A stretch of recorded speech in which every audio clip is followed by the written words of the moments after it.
Hey guys, what's going on? Tennessee.Frank here, and we are going to look at some knives. Some of them have been my favorites for a while, and others I've just kind of recently come to appreciate. So without further ado, let's kind of get into it here. Alright, the first bunch we're going to take a look at are my Spyders.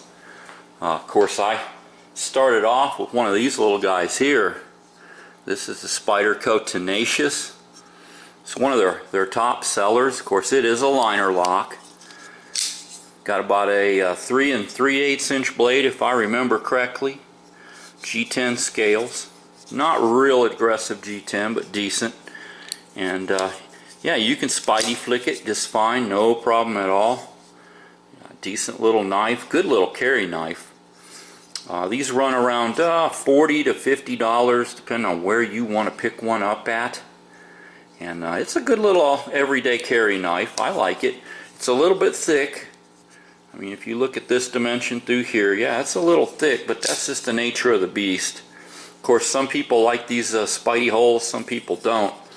You can use your thumb to open them. You can grab them like that and flick them. There's a lot of ways you can open a Spyders.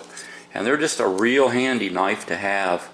Of course, if you want to move up a little bit, they have 4 different sizes in this line. Here's the big boy of the bunch.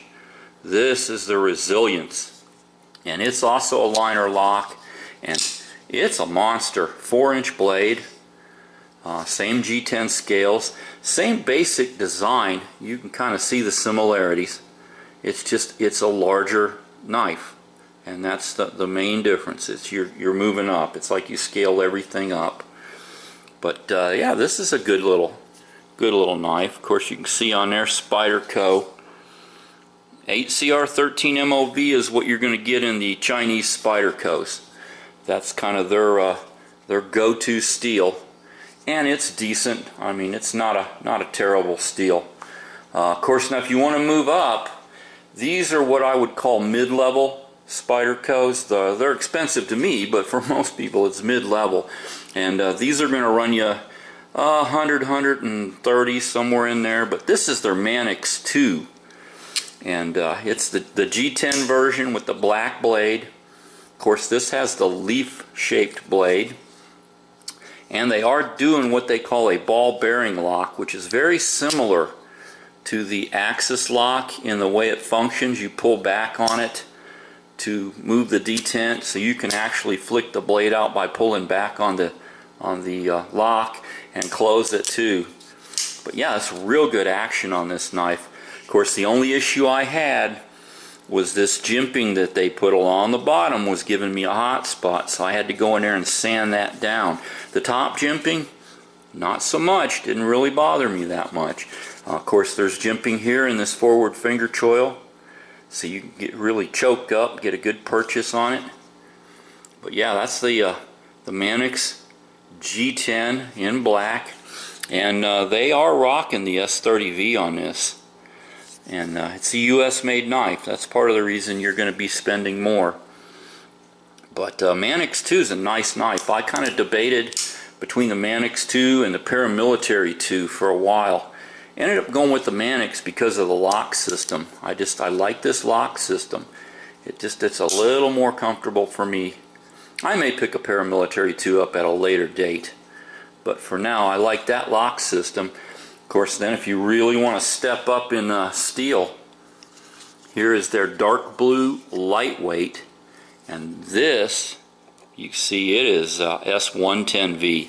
Now, I've not carried this very much. I carried it a couple times. I don't want to really use it and dull it up because I have heard horror stories about having to resharpen S110V. But yeah, it's got the dark blue, and that is a fiberglass reinforced nylon. No liners in there, just the nylon scales. And this guy's coming in at around 2 ounces, so it is very lightweight. Make a good EDC knife. Of course, they got the wire pocket clip. That helps cut down on some of the weight. Again, ball bearing lock, so it's a good solid lock. But yeah, that's a nice one. I mean, I got it because I wanted something lightweight and something with real super high quality steel, and so that's why I picked this guy up. You know, just wanted to show you the Spydercos real quick. We'll be moving on now to the Rat series of knives, which is something that I recently just got into, and that's the Randall Adventure Training knives, and basically the Rat 1 and the Rat 2. So we're going to be taking a look at them next.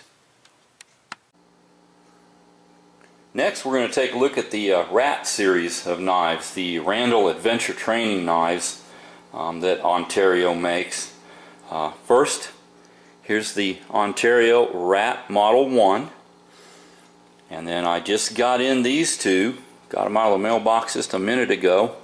There's your Rat Model 2, and here's a Rat Model 1 that is just the standard satin finish blade. I wanted to pick one of them up just to have. I also have one of the D2 models on order. It should be here probably next 2 or 3 days.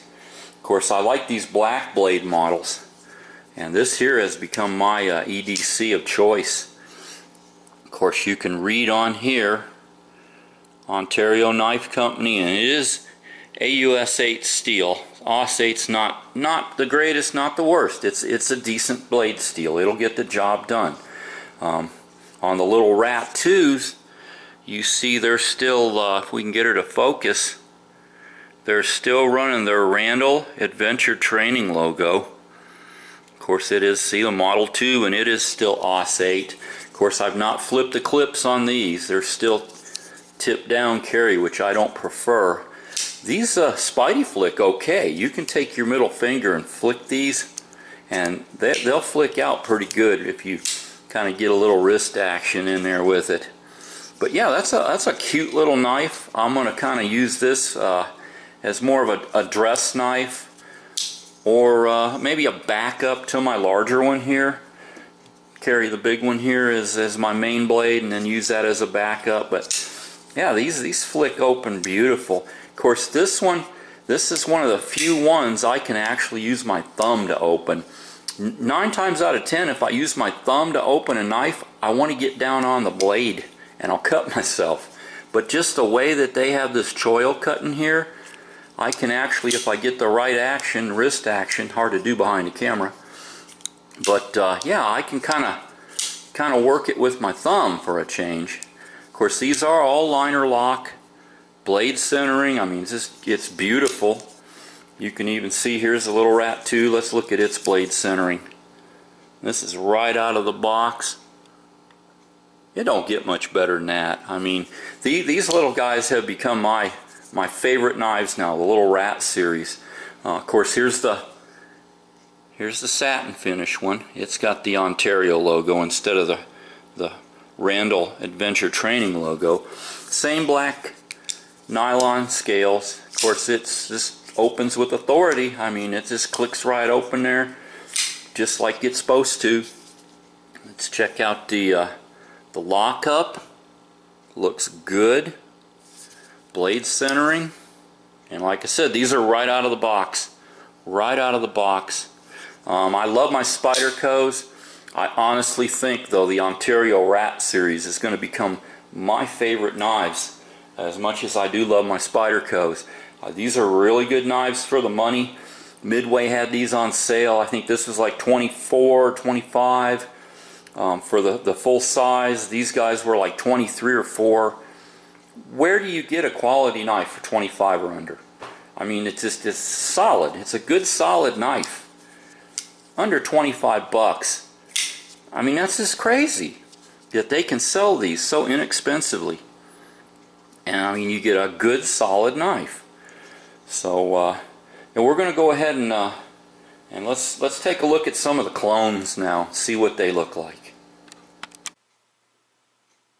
They say that imitation is the sincerest form of flattery. So I think Spyderco and Ontario ought to be kind of flattered that Ganzo has taken the time to copy their design. Of course, I guess Benchmade should be a little flattered too that they're using that axis lock, which they call a G-lock. But here's a close-up look at one of the Ganzo 729s. This was my EDC for quite a while.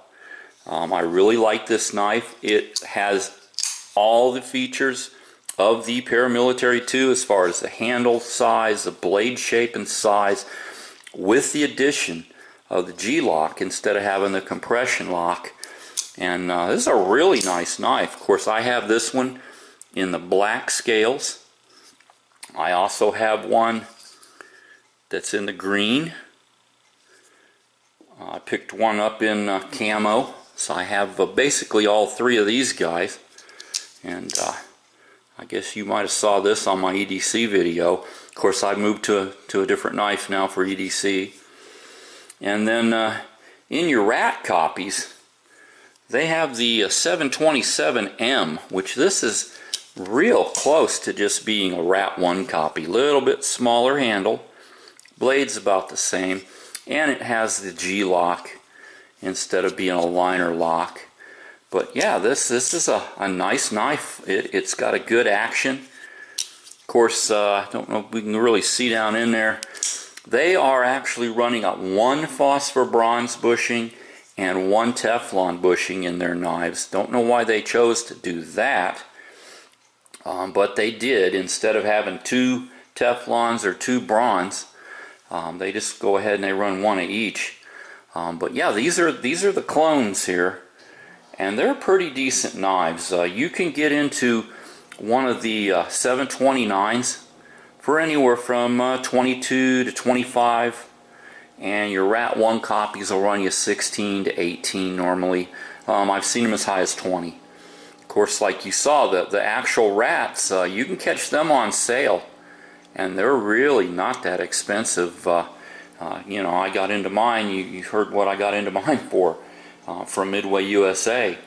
So, yeah, this is just a quick look at the clones in here. Wanted to kind of show them to you. Of course, here's a close-up of the black one, the box. You know, made in China. A lot of knives are made in China nowadays. Of course, here's your 727 and your product number and everything. But yeah, there's the clones. Now we'll go ahead and roll in some footage here, kind of comparing them all together. I'll put them all out on the table now and we'll take a look at them. So give me just a second, we'll be right back. Alright, to wrap this up, we're just going to kind of do a quick side-by-side of one example of each here, which we have the lower end Tenacious. We have the Ganzo 729, which is actually about half the price of the Tenacious. And then we got the mid-range, or for me, higher end, since I'm not wealthy, Manix 2. And of course you can see here, as far as size and stuff, they are all very similar in blade length, handle length. Of course, they're all supposed to be G10. And I actually think the Ganzo G10 is a little bit more grippy than the Spyderco G10. But you're talking your liner lock versus your G-lock, which is a copy of the Axis, versus the ball bearing. So on these two, locking systems are fairly similar. This one, you got your traditional liner lock, so it's going to be different.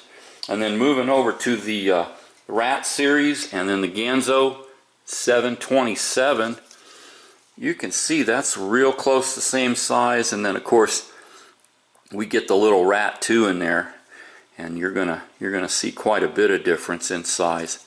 But on between your Rat and your Ganzo, your handle length is going to be a little longer. Blade's roughly the same. But yeah, these are 3 nice knives here. This would make a great little EDC for like the office, or for a dress knife if you just don't want to carry something so big. You can see there, it is quite a bit thinner. Quite a bit thinner. So it would fit down in a pocket a little better. I like a big knife for EDC.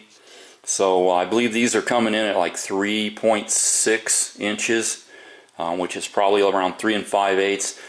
These guys are around 3, and then that's supposed to be 3 even. So you can see there. And then these are right around 3 3/8, somewhere in that neighborhood. So all these would work great for EEC. I mean, it just depends on your budget. You want to go with something inexpensive, you know, 16 or 18 will get you the rat copy, the rat Fink, as Birdshot 4 likes to call it. Or you can get the 729, which is your paramilitary 2 copy, for 22 to 25. I've seen them. Moving up, you can get the actual Spyder Chinese made, 40, 45. And then on the higher end, 115, 125, somewhere in there, you can get into a nice S30V blade. And I mean, have a real high-end knife. And then, of course, your rats. I think your rats are the best bargain of the bunch here. For just a few dollars more, you can actually get into AUS 8, which the Ganzos are 440C, which is not bad, but you can actually move into AUS 8 and have a good quality knife for 25 to 30. I've seen them 32, 35. Just watch out where you shop. Blade HQ has pretty good deals on these knives. That's where my D2 knife's coming from, and that's going to be about $44 shipped. And you just can't beat that for this kind of knife with a D2 blade steel. I mean, that's crazy. Some of our least expensive D2 knives, the Buck Alaskan Guide series that we have at work, will run $100 and more. So you're getting a quality folder with D2 steel for under 50 bucks. I think Ontario really has it going on. I'm going to give them 2 thumbs up. This is going to be my new go-to. Probably my combo will be these 2 right here. I'll carry the Rat 1 and the Rat 2 and put the rest of them up. That way I'll have all the bases covered. If I need to pull a knife out to do something around a bunch of people, I'll whip out the Rat 2 so I don't scare them so much. And then the Rat 1's good for heavy duty use. So, like I always say, we either stand up for our rights or we can sit by and watch them go away. You all have a good day. Take care. We'll catch you on the next video. Tennessee Frank out of here.